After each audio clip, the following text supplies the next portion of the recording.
The 8 and 9 and 10-year-old wannabes who trail after him, complimenting his appearance and offering to do him favors when he arrives here most afternoons. "Hardcore," they always going. "Get you Coca-Cola by Korea?" Like he don't know they aiming to keep the change. This morning, Ordell Trent, gang name Hardcore, is alone. The building he approaches, the tallest of the 4 which comprise the Grace Street projects, has come over the years to be called by everyone the IV Tower, due supposedly to the Roman numerals, but most suspect the label originated with the familiar mockery of the residents practiced by the police, who refer to the building among themselves as the Ivory Tower. The open structures, windows, porches, connecting walkways, are caged in mesh of heavy gauge. Formerly, from the gangways and balconies, refuse was sometimes thrown. Bricks were tossed down on enemies, as in the Middle Ages. Drunks and dopeheads stumbled to their death, and several persons were pushed. Around 3 or 4 windows you can see the ragged blackening marks of bygone fires, and at street level, on the bricks, in rounded letters, the initials of Ordell's gang have been inscribed in phosphorescent colors etched in black. BSD, Black Saints' Disciples.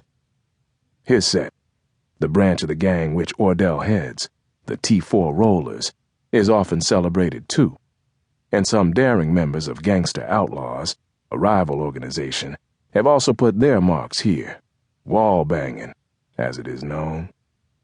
Occasional messages of personal affirmation, quickly sprayed, appear now and then as well.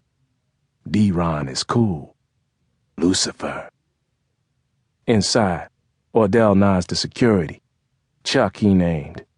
Chump rent-a-cop from Kindle County Housing Authority, huddled in a concrete shelter with a small window of bulletproof glass. Chuck getting half of one, $50, every month from Ordell. And Chuck, he like to love Hardcore, man. See him? Chuck damn well salute. In the entry, the sole illumination is from a Pepsi machine with a heavy padlock. Every electrical fixture is gone, stolen to sell, or put out by some saint who prefers to do business in the dark. Bare wires and twisted bunches snake from the walls. The atmosphere is sodden with the bitter reek of hallway filth and broken plumbing. The paint is old. The pipes, exposed overhead, have grown rust stains and mold. The impression is of a bunker, something built to survive the bomb. The floor is concrete. The walls are cinder block. Everything is marked with gang signs. The Saints halo, the capped 4, which represents the T4 Rollers, and names: D-Town, Michael Mite, Babyface, Priest, written in school markers or more often smoked into the plasterboard or paint with a cigarette lighter.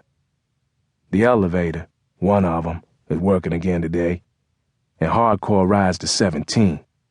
The first 5 floors of this building are more or less deserted now, given up by folks who found even $38.50 a month too high a price for a life where beds had to be placed on the floors to avoid the gunfire, where the safest sleeping was in the bathtub.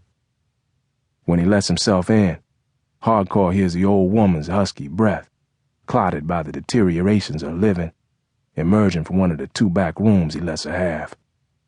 Ordell has the 2 front rooms, where he watches. From up here, he can see the entire operation. Sometimes the police, tic-tac, as the Saints call the Kindle County Municipal Police Force Tactical Unit, the ones who won't accept Hardcore's money, and a few who do, sit down there and watch. They're wondering, he knows. How come this nigga so cool? How come it frees up whenever they on the scene? Because Ordell sees. From here, he got all them tiny gangsters, the youngest gang members, peepers as they called, roving, scoping. Any police, any rent-a-cop, any limp DEA, any of them others trucking to them towers, Hardcore gon' know. On the street, that cuts are perpendicular. There are 2, 3 flats and some tiny gangsters down there on the steps each day servicing the cars that pull up. They got rock, bottles, crank, sometime pills, some top-rank gangsters.